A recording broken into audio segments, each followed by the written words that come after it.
உங்க கூட நான் படிச்ச, கத்துக்கிட்ட, அனுபவத்தின் மூலமாக பெற்றுக்கொண்ட எல்லா விஷயங்களையும் பகிர்ந்து கொள்ளணும்னு நினைக்கிறேன். ஆடியோ மூலமாக நான் ஒவ்வொரு காரியங்களையும் நான் உங்களோட பகிர்ந்துக்கணும்னு முயற்சி பண்றேன். இனி ஒரு நாட்கள்ல படித்த புத்தகத்திலிருந்து ஒவ்வொரு டாபிக்கும் ஆடியோ வடிவில் உங்களுக்கு பதிவிடலாம். புத்தகங்கள் வாங்கி படிக்க முடியாதவர்கள் அந்த ஆடியோவை கேட்டு பயன்பெற்றுக் கொள்ள வேண்டும்னு நினைக்கிறேன். விருப்பம் உள்ளவர்கள் தொடர்ந்து யூனிக் சொல்யூஷன் சேனலுக்கு சப்போர்ட் பண்ணுங்க. 11வது தலைப்பு முடிந்த 12வது தலைப்பு இனிமா எடுக்கும் முறை.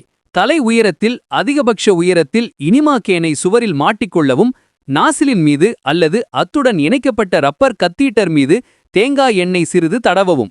இனிமா டியூபிற்கு உள்ளே சொட்டு சொட்டாக எண்ணெய் ஊற்றி நிரப்பலாம். கத்தீட்டருக்கு உள்ளேயும் எண்ணெய் ஊற்றி நிரப்பலாம். சுத்தமான குடிநீரை தேவையான அளவு படுத்துக்கொண்டு இருக்கும் முறை டம்ளரில் ஊற்றவும். குனிந்து நின்று கொண்டு ஆசன வாயிலில் நாசிலை செருகவும். உள்ளே சுமார் 2 அங்குலம் ஆழம் இருக்கும்படியாக இழுத்து வைக்கவும். படம். நின்று கொண்டு கொடுப்பது பெரும்பாலும் வசதியான முறை. இடதுபுறமாக படுத்துக்கொண்டு கொடுக்கும் முறை பொதுவாக குழந்தைகளுக்கும் படுக்கையிலேயே இனிமா ஆரோக்கியத்திற்கு அவசியம் இருப்பவர்களுக்கும் வசதியான முறை. நின்று கொடுக்கும் முறையில் நீர் உள்ளே செல்லாதவர்களுக்கும் இம்முறை பயன்படும். நாசிலுடன் இணைத்த கத்தீட்டராக இருந்தால் வேண்டிய ஆழம் செருகலாம். இப்போது நீர் உள்ளே செல்லும். செல்லாவிட்டால் நாசிலை வெவ்வேறு கோணங்களில் சாய்த்து பிடித்தால் நீர் செல்லும். வெளியே எடுத்து மீண்டும் ஒருமுறை செருகினால் தடைப்பட்ட நீர் உட்செல்லும். 3 நிமிடத்தில் நீர் சென்றுவிடும். நீர் உள்ளே வருவதை சில்லென்று உணர முடியும். டம்ளரில் பார்த்தும் தெரிந்து கொள்ளலாம். தேவையான நீர் உட்சென்றவுடன் நாசிலை எடுத்துவிடலாம். சுமார் 300 முதல் 600 மில்லிக்குள் நீர் போதுமானது. நீரை உடனே கழித்தால் பயன் குறைவு. சில நிமிடங்கள் மட்டும் நீரை உள்ளே வைத்திருக்க முயற்சிக்கலாம். முடியாவிட்டால் உடனே கழித்துவிடலாம். முடிந்தால் அதிகபட்சம் 5 நிமிடங்கள் வரை வைத்திருக்கலாம். இனிமா எடுத்துக்கொண்டவுடன் குத்துக்கால் வைத்து படுத்துக்கொண்டால்தான் நீரை வைத்திருக்க எளிதாயிருக்கும்.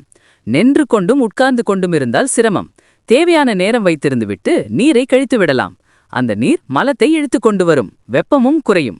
நீர் என்ன நிறத்தில் வருகிறது, அத்துடன் என்னென்ன வருகின்றன, எவ்வளவு வருகிறது என்பதையெல்லாம் நன்கு உன்னிப்பாக வெளிச்சத்தில் கவனிக்க வேண்டும்.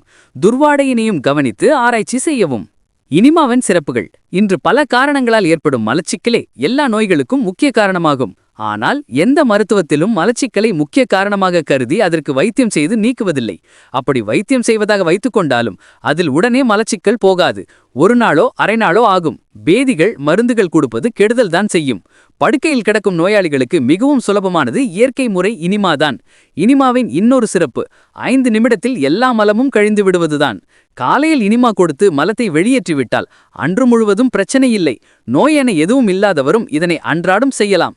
இக்காலத்தில் அடிவயிற்றுச் சூடு அதிகமாகி விடுவதால் எல்லோரும் செய்வது நல்லது. ஆகவே ஒவ்வொரு வீட்டிலும் சில இனிமா கருவிகளும் சில கதீட்டர்களும் இருக்க வேண்டும். எந்த நோயென சந்தேகம் வந்தாலும் முதலுதவியாக இனிமா கொடுத்து விடலாம். நன்மைதான் வருமே ஒழியே எந்த கெடுதலும் வராது. எமது மருத்துவ நிலையத்தில் தினம் 2 முறை இனிமா சிகிச்சை கட்டாயமாகும். இங்கு கடுமையான ஆஸ்துமா முதல் புற்றுநோய் வரை அனைத்து நோய்களையும் சுலபமாக குணப்படுத்தி வெற்றி சாதனை படைத்து வருகிறோம் என்றால் அதற்கு இனிமா சிகிச்சை மிக முக்கியமான காரணமாகும். ஆகவே இனிமா பற்றிய சந்தேகமோ பயமோ வேண்டியதில்லை. Tamilagam, Kerala, Karnatakam, Malaysia, USA, Dubai இங்கெல்லாம் சேர்த்து சில லட்சம் பேர்கள் இனிமா மூலம் தினம் பயன் கண்டு வருகின்றனர். எந்த தீமையும் இதுவரை இல்லை. ஆனால் மற்ற மருத்துவங்கள் இதை புரிந்து கொள்ளவே இல்லை. ஏன் இனிமா கேன் விற்பனை அதிகரித்துக் கொண்டே வருகிறது? இது எப்படி? மலேசியாவிலும் விற்பனை அதிகரிக்கிறது. சிந்திக்கவும். பலன்கள் மலம் நீங்கின உடனேயே சுகம் உண்டாகிறது. மூலத்திலும் அடிவயிற்றிலும் உள்ள சூடு தணிகிறது. தானாக வர முடியாமல் இருக்கும் கழிவு வெளியாகிறது. மலப்பை கழுவி சுத்தப்படுத்தப்படுகிறது. விரிந்து போய் கிடந்த மலக்கூடல் சிறிது சுருங்க வாய்ப்பு ஏற்படுகிறது. இவற்றால் உடலில் வேறு பல சாதகமான மாறுதல்கள் துவங்குகின்றன. இவையாவும் சேர்ந்து நோய்கள் குணமாக துணையாகிறது. எல்லா நோய்களுக்கும் இது முக்கியமான அவசியமான அடிப்படையான சிகிச்சை. நலமாக இருப்பவர்களும் தினமும் இனிமா எடுக்கலாம். இவ்வாறு நூற்றுக்கணக்கானவர்கள் நலம் மேம்பட்டு வருகிறார்கள். சிலருக்கு வரும் சந்தேகம். விளக்கம் பெற இனிமா புத்தகம் படிக்கவும். இனிமா எடுத்தால் இதே பழக்கமாகிவிடுமோ என்று சிலர் சந்தேகப்படுவது உண்டு. இக்கேள்வியை விடாக்குடியாக பிடிப்பவர்கள் சிந்திக்க வேண்டியது அவசியம். செயற்கை அடிமைப்படுத்தும், இயற்கை விடுதலை தரும். நாம் எந்தெந்த தவறான பழக்க வழக்கங்களுக்கும் உணவுகளுக்கும் அடிமையாகி மீள முடியாமல் இருக்கிறோம் என்று யோசிக்க வேண்டும். சுத்தமான காற்று அடிமைப்படுத்தாது, புகை அடிமைப்படுத்தும். சுத்தமான தண்ணீர் அடிமைப்படுத்தாது, வேறு தண்ணீர், காஃபி, டீ, மது அடிமைப்படுத்தும். சுத்தமான உறவு, காய், கனிகள் அடிமைப்படுத்தாது, சமைத்தவை அடிமைப்படுத்தும். நோய்க்கு தரும் எல்லா மருந்துகளும் அடிமைப்படுத்தும். இந்நிலையில் இனிமா மீது வீண் பயம் கொள்ள வேண்டியதில்லை. இளநீர், ஜூஸ் முதலான இயற்கை பானங்கள் அடிமையாக்காது. சில நாட்கள் தொடர்ந்து தினமும் இனிமா எடுத்துக்கொள்ள வேண்டி வருகிறது என்றே வைத்துக்கொள்வோம். இதில் என்ன தவறு இருக்கிறது? விஷ மருந்துகளை தினமும் உடம்புக்குள் திணிப்பதை விட இது சிறந்தது அல்லவா? உடல் குளியல் போல இது உட்குளியலாகும். வெளிக்குளியல் போல இது உட்குளியலாகும். வாய்க்கொப்பளிப்பு போல ஆசன வாய்க்கொப்பளிப்பாகும். சிந்திப்பீர். இனிமா மூலம் எளிதாய் நலம் பெறுவீர். 12வது தலைப்பு முடிந்து 13வது தலைப்பு. மூக்கு கழுவுதல், நேத்திக்கிரியை, நோஸ் கிளீனிங், ஜலா நேத்திக்ரியா. அஷ்டாங்க யோக முறையில் ஷட்கிரியை என்ற 6 செயல்கள் உண்டு. இதில் முக்கியமான ஒன்றுதான் ஜலநேத்தி என்ற மூக்கு கழுவுதல். நீரை தயார் செய்தல். இதற்கு சுத்தமான நீர் வேண்டும். அதாவது குடிக்கின்ற நீர் போறது. இதில் 1 டம்ளர் நீருக்கு 250 மில்லி சுமார் 1 முதல் 2 தேக்கரண்டி அளவு சுத்தமான உப்பு டேபிள் சால்ட் கலந்து லேசாக சூடுபடுத்தி வடித்துக் கொள்ளவும். நீரின் வெப்பநிலை நமது உடலின் வெப்பநிலை அளவுதான் இருக்க வேண்டும். அதிக சூடாக இருந்தால் மூக்கு தாங்காது. குளிர்ந்த நீராக இருந்தால் முன்தலையில் மண்டையில் ஏறுவது போல் இருக்கும். உப்பு போடாவிட்டாலும் இவ்வாறே நெற்றிக்கு மேலே தலைக்குள் ஏறுவது போல் இருக்கும். அதாவது காய்ச்சல் உள்ளது போன்ற வெப்பநிலைக்கு சூடு செய்து கொள்ளவும்.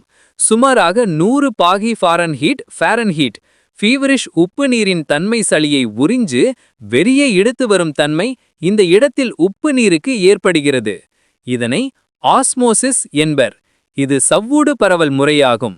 இணைந்து கலக்கும் 2 திரவப் பொருட்களின் அடர்த்தி வேறுபாடு இதற்கு காரணம்.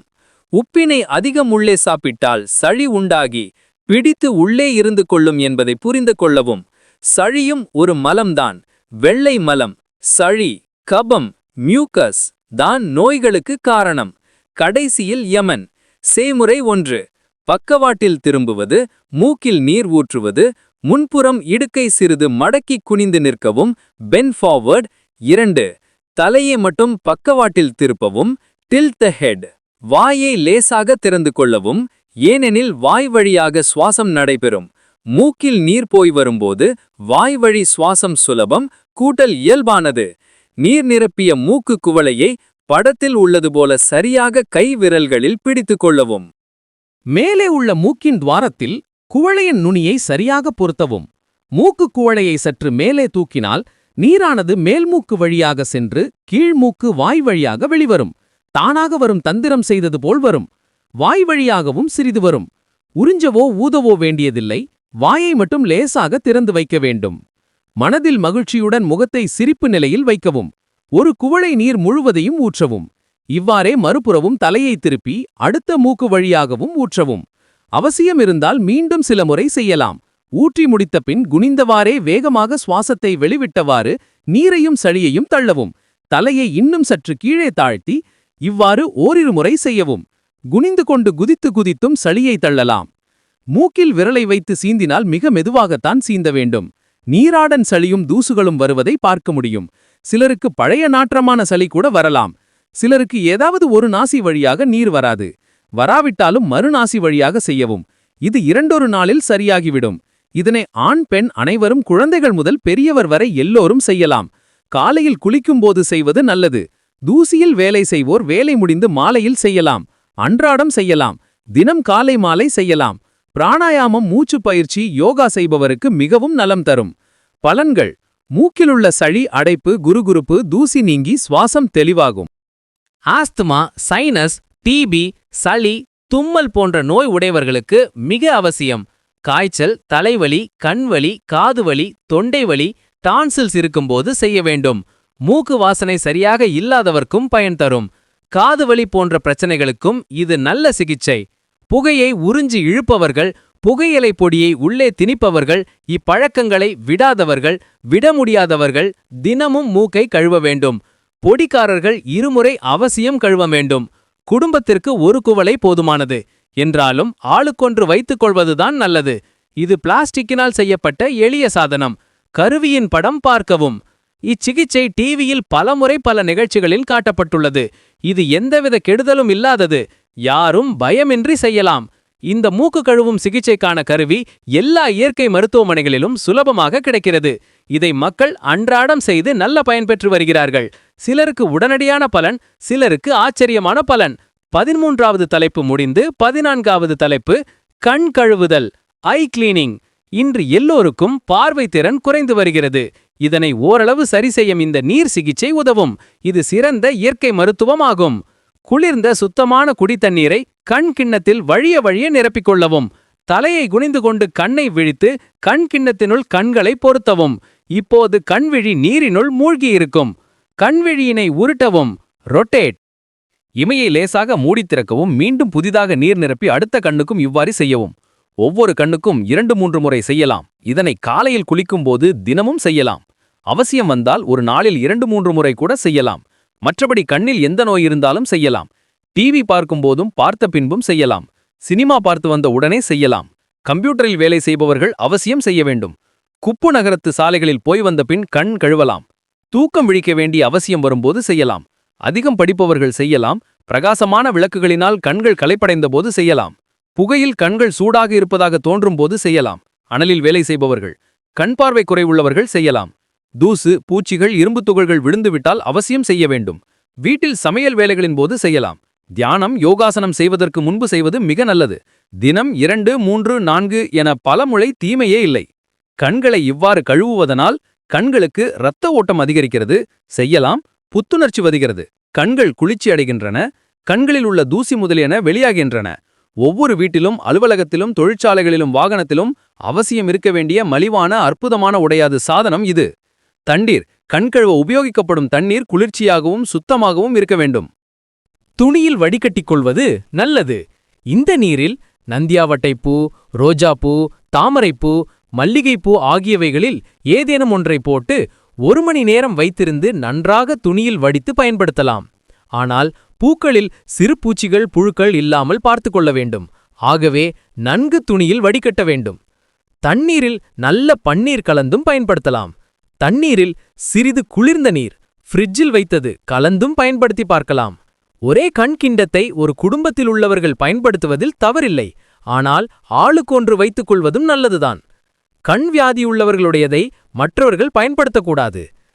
கடந்த 40 வருடங்களில் பல 1000 பேர் இதனை பயன்படுத்தி பலன் கண்டுள்ளனர். சிலருக்கு மிக ஆச்சரியமான பலன். நண்பர்களே, இந்த வீடியோ முடிவுக்கு வந்துட்டோம். ஆனா இது ஒரு முடிவு இல்ல, இது ஒரு ஆரம்பம்தான். நீங்க இந்த வீடியோவை பார்த்ததுக்கு எனக்கு ரொம்ப நன்றி. உங்க நேரத்தை எங்களோட ஷேர் பண்ணினதுக்கு மிக்க நன்றி. இப்போ நான் உங்ககிட்ட ஒரு முக்கியமான கேள்வி கேட்கணும். யூனிக் சொல்யூஷன் சேனல்ல நீங்க என்ன மாதிரியான வீடியோக்கள் பார்க்க விரும்புறீங்க?